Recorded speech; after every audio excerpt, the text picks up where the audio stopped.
so close to have a letter of recommendation, but it's not gonna happen. Which?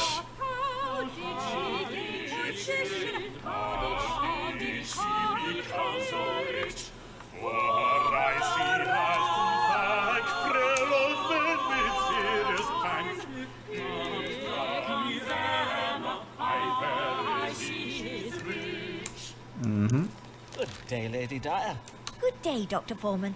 But I can no longer claim the title of Lady Dyer, for Lord Dyer passed away last year. Exactly. You must call me Mistress Moore now, for I am lately remarried. Indeed. I am full sorry to hear of Lord Dyer's death, Mistress Moore. Pray tell, what did your late husband die of? 'Twas the diabetes, the disease you judged him as having. He died from wounds that never healed. The The diabetes. cut on his lordship's hand. But I recall you saying the wound was trifling small. Oh, Was. yes, that wound was. But through misfortune he acquired many more. One evening, while we were summering at our country estate, he was leaning out upon the balcony when the stone railing gave way and he fell into our rose garden. Oh The no. thorns cut him near to pieces. Poor dear Henry. He did so love his roses. She's bad luck incarnate. There, dear lady. Final But I destination, wish the us to woman. leave such sorrows behind and think only of my new husband, Lancelot Moore. My Lancelot is a fine man, a man of great talent. Not really. Indeed, he has so much potential that I am loath to see it go to waste. And, as you doubtless know, Lord Devereux, Earl of Essex, is presently leading a military campaign to put down the Catholic rebels in Ireland. Was. Forsooth, I do know, madam. Indeed, I myself was at the parade to send Lord Devereux off on his travels. Have you a notion that your husband should enlist as a soldier in his lordship's campaign? Indeed, I do, Dr. Foreman. For you see, my husband Lancelot is full brave. Yes, I am told that Lancelot has distinguished himself in many fierce battles against fathers and the like. But I seek your reassurance that if I were to send Lancelot to Ireland, he would return unharmed. No doubt the Earl is leading his men very well, but I hear tell those Irish tribesmen are most savage in battle. Dare I let my husband face such fearsome beasts? Let us see what the stars advise. Should Lancelot Moore join Lord Devereux's campaign in Ireland? At Would this he rate, find glory in they battle? should join because Or she's death? gonna kill him somehow. She's gonna do something and kill him. Probably. Emma hides a secret agenda, harbors evil ambition. Though Robert Lord Devereux is an arrogant man, he is also very patient. He will not endanger his men by acting hastily. He will leave Ireland until the Catholics have been defeated. The Irish Catholic rebels are self-deceived in their optimism that will not prevail, and to take up all and defend the English realm. The Irish rebels are both intelligent and cruel.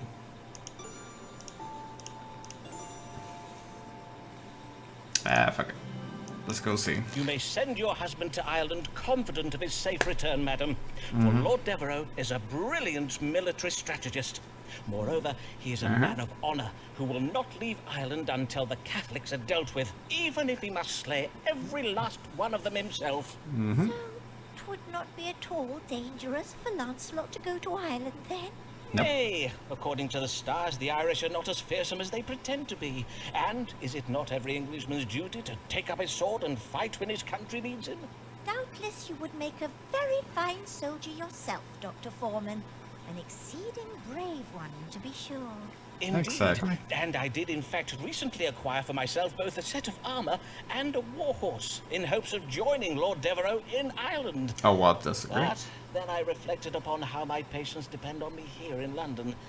Much as it does pain me to let Lord Devereux down, the Earl being a particular friend of mine.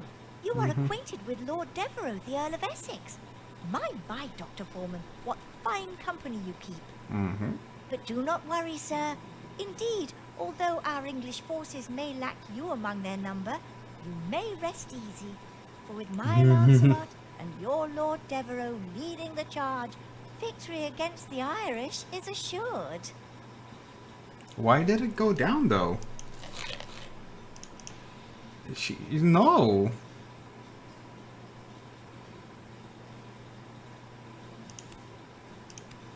God damn it.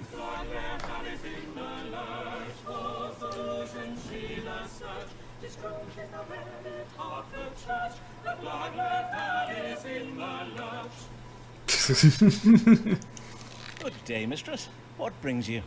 I am come about my lover who is lately returned from Ireland. Ah, yea, and your current lover is, as I recall... What? Ah, yes, your lover at present is Owen Wood, the Reverend Dean of Armagh, is it not? Aye. And according to my notes, you were afeard he might die in battle. And yet you do not appear to be much pleased he is returned alive. Whatever is the matter, madam? It is being said around the diocese that my lover, Owen Wood, is romantically entangled with 2 other women. And who might these 2 other women be? Might one of them be his wife, or...? Of course not.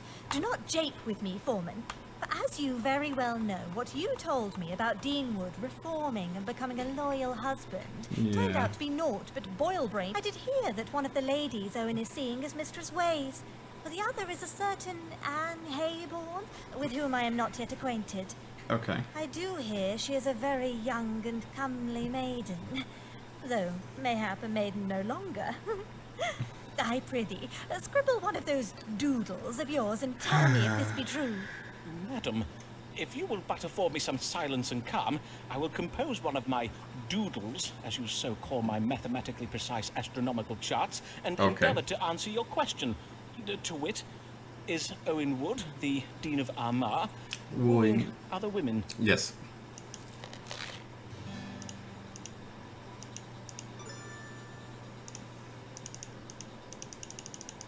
Okay, so I only can say that.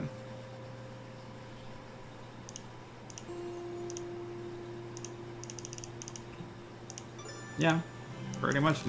I can't choose the other one. That was weird, but your sure. relationship with Owen Wood is secure. 'Tis true, he has indeed been conducting intimate liaisons with some of the wives and daughters of various deans and bishops, but... So then 'tis true! What a maid-fiddling maggot of a man is he! Aye, but prithee, madam, I had not finished. The stars suggest that Dean Wood's affairs with these women will shortly end. For it seems he is in dispute with them. What? With all of them? At the same time? Probably. It would seem so. Mayhap they all have been apprised of the same rumor that brings you this day. Well, I am glad to hear these affairs are soon to be ended. But I will not lie, I am no less vexed with him. And indeed, if Owen has been larking about, well, 'tis only fair I do the same. To even things out between us. Okay.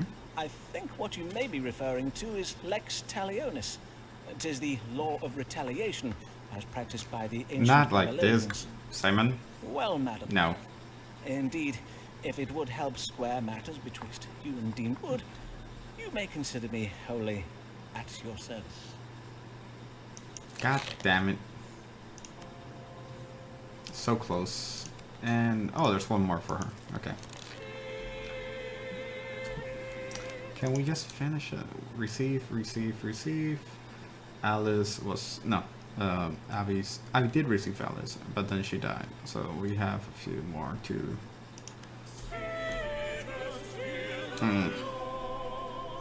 And there's one more extra to get.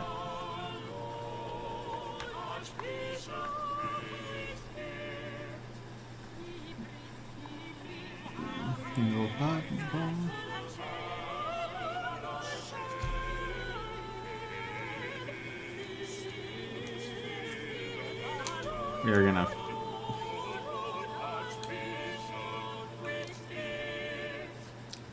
Okay.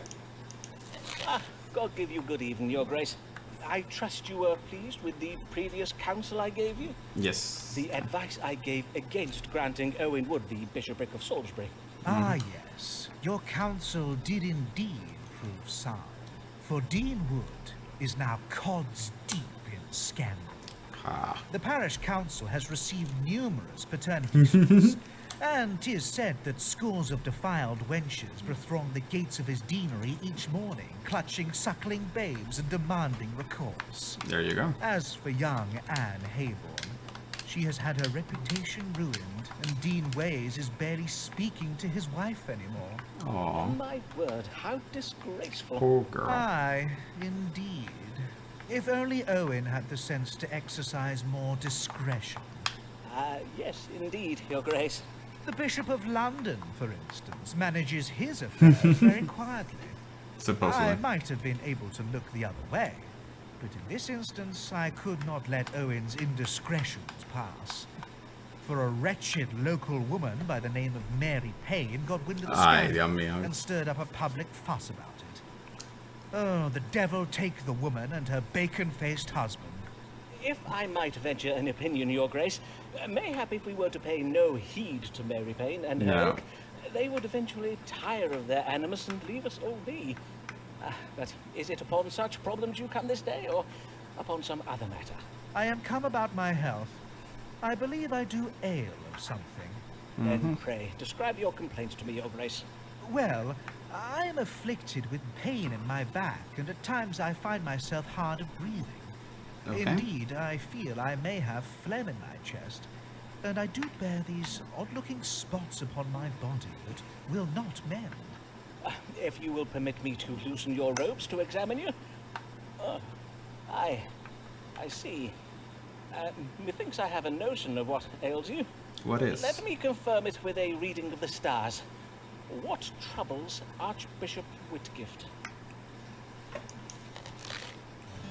Okay. Knobs on the Jada. Disease associated with lechery and caused by warlike growth in the privy members. The French pox, a venereal disease occurring by lying with pokey person, because souls mattering in the blood, causes chest pain, which is going by crowd phlegm having gathered in the chest.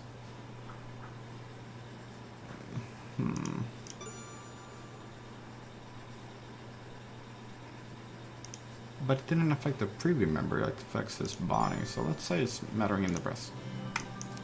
You have a mattering in the breast, Your Grace. Verily? You are sure? Aye, you must avoid the corrupted phlegm from your chest. Pray bid your chaplain procure a pot of betony root juice from an apothecary. You are to inhale the juice through your nose. Within a quarter of an hour, a goodly quantity of slimy blue moistness will issue from your mouth. Oh, but worry not, Your Grace. Your phlegm will only appear blue on account of the colour of the betony root. But if that would alarm you, I could prescribe an alternative method that involves lying under warm sheets and fasting. Nay, I know the treatments well, for I have been troubled with a mattering in the breast before. And in sooth, I fail to see how it could occasion these vexatious swellings I have on my skin. Methinks I will consult with another physician and obtain a Son of a- second opinion. Before you leave, Your Grace, might I inquire again as to the possibility of you granting me a medical license? Not anymore. Your Grace did mention you would give it careful consideration. Ah, yes, indeed I did I not? Have no fear, Dr. Fullman. My chaplain is looking into it. It's not gonna Good day. happen. God damn. We were so close. Now we're so far.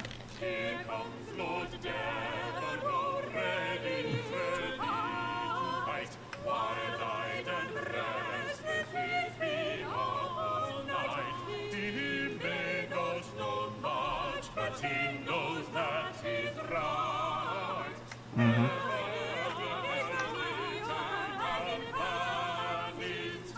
Never underestimate a mediocre man in fancy tights. That's a good. Give ye good morrow, my lord. A I good trust motivation. your lordship is well this day. Well? God's body, am I likely to be well? I have been languishing under lock and key while all England goes to ruin. Okay. Yes, I did hear something of your arrest. I take it your encounter with the Queen did not go as well as planned. Nay, 'twas a disaster. I took the precaution of seeking an audience with Her Majesty just after dawn, to be sure I would find her alone. But when I entered her bedchamber, she let out such a blood-curdling scream it alerted the palace guards, who ran into the room and arrested me. Done. But you were imprisoned in your York House residence, were you not? The fact that you were placed under house arrest and not imprisoned in the Tower surely says speaks a to lot. the Queen's fondness for you. I trust your time in confinement was not uncomfortable, at least. Well, yes, my time away from the world and its trifling concerns did, in truth, prove useful. It afforded me time to reflect on larger questions, to take stock of my life and put recent events in perspective. I see. And what resolution did this quiet period of sober reflection bring you? A closer relationship with God? Or perchance you are resolved to spend more time with your family? What? Nay. I said my mind was turned to larger questions. To wit, am I destined for greater things? Am I chosen by God to rule a kingdom? For I must needs act. The realm is under threat from within. For why was I verily imprisoned? Was it merely to punish me for some trifling mistakes I made in Ireland? Nay, 'twas to separate me from the Queen. Okay. Well, I imagine after discovering you in Her Majesty's bedchamber... Do you not yet see? The Privy Council means to keep me away from Whitehall, lest I see how they have contrived to control and manipulate the Queen since I left for Ireland. My lord! True. Are you saying the Queen is weak and no longer in control of her reign? Aye, indeed. Something must be done about it. Well, man, do not just stand there. Yes, of course, my lord. Let us see whether the stars may give you your answer. Is Robert Lord Devereux, Earl of Essex, destined to rule England? Did Robert give me... Yeah, okay. So it doesn't matter, really. Suffer from geopolitical insight from inside distant to consider about his legacy, does not have ambitions to die. Strong authority figure. Should use his substantial words to clear and seal corruption as a plan. He should engage him by rivalry. Queen's failure to produce a heir will have violent consequences. Devereux will be well to limit the influence of his friend's advice upon him. A secret limited by his feeling about the Queen how he had been treated by her.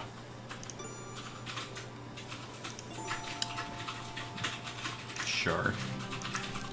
My lord, the stars give you warning against paying heed to the Council of Friends.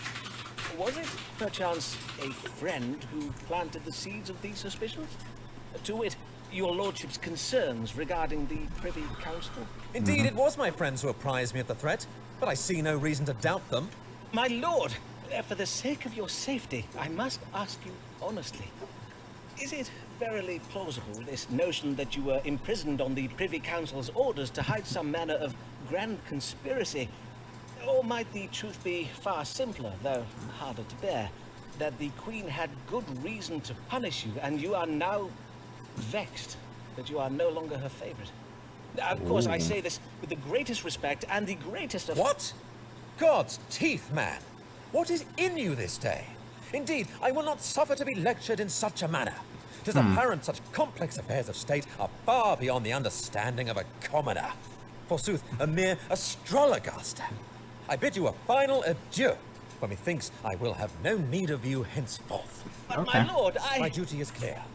For the sake of the realm and the safety of its people, I must act without delay. Oh shit.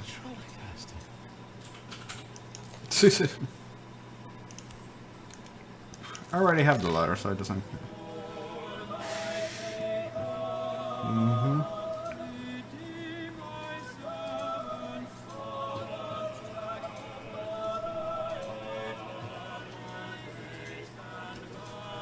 I love the audio, how this presented.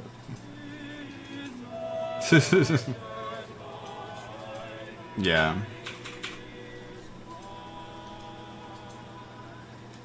Okay. Good day, Dingblyde. How now, good sir? I see you do ale of something. I do ale of something, Foreman. Forsooth, I fear I'm very ill indeed. Oh, he's gonna die. I tremble day and night with fever, and my face does itch and prick with pain. Verily. You do exhibit upon your nose and cheeks a rash of a most remarkable hue. Before you do this reading for me, Foreman, I must have your word that you will not speak of this to my wife, Alice. Okay. In truth, I have had her believe that I was set upon by an angry swarm of wasps that have lately been nesting in the north transept of the cathedral. I do understand. Okay. A kind husband would naturally wish to shield his wife from any undue distress. Yeah. Yea, that of course. And there be also the small matter of the promise I did make to restore the Blag family fortune before I died. And thus not leave my wife and children to live in penury when I am gone. If Mistress Blag were to think that I am gravely ill, it would provoke some awkwardness between us that I would rather wish to avoid. It's never. It's gonna happen. I take it then that your finances are also in poor health. Alas, they are. For as you accurately predicted, the Archbishop never did grant me the bishopric of Salisbury. Sadly. It would seem his grace is content for me to remain in my current state of penury. I see. Well, as to your wife, Alice, be not afeard, sir. We doctors take querum confidentiality most seriously. No, you don't. As Hippocrates did say, testa Apollinum medicum secreta, among other things. Now, mayhap we proceed to consult the stars on the matter of your condition. With what disease is my querent Thomas Blag troubled, and how may he be cured? Okay, let's turn the page, and I'll be right back. Red nose, cheeks, and body pain. It's not evil digestion. Bone shaw. Epilepsy. Serious condition. Face. Epilepsy. Yes, there it is. It would seem you are troubled with a severe disease of the skin known as erysipelas. It is quite serious. Though you may find some temporary relief from the pain and fever by vigorously purging from your fountain. Now, to induce such a thing, I do advise the consumption of a considerable quantity of prunes, or mayhap rhubarb. Of course, it does depend on the season. Erysipelas? Prunes? Oh, merciful Lord, if it be thy will that I should die, and if thou hast writ these mortal signs upon the stars, I beseech thee, have thy servant Simon Foreman speak the truth. Pretty, sir. I had not finished. Oh, my dear friend, I will not lie to you. Your condition is quite advanced. In truth, I fear you must prepare for the worst. Probably. If you will not share this grave news with Mistress Blag, perchance you might speak to her from the safety of, from beyond the grave. Oh no. That is to say, write her a letter that may be read to her after you're gone. Your loving words, though thus laid, may provide her comfort in her time of grief. God bless you for your candor, sir. As well your wisdom and friendship these last years. Right, it's I will been now many go and years. pray So upon what you have told me. poor guy. He's gonna die because of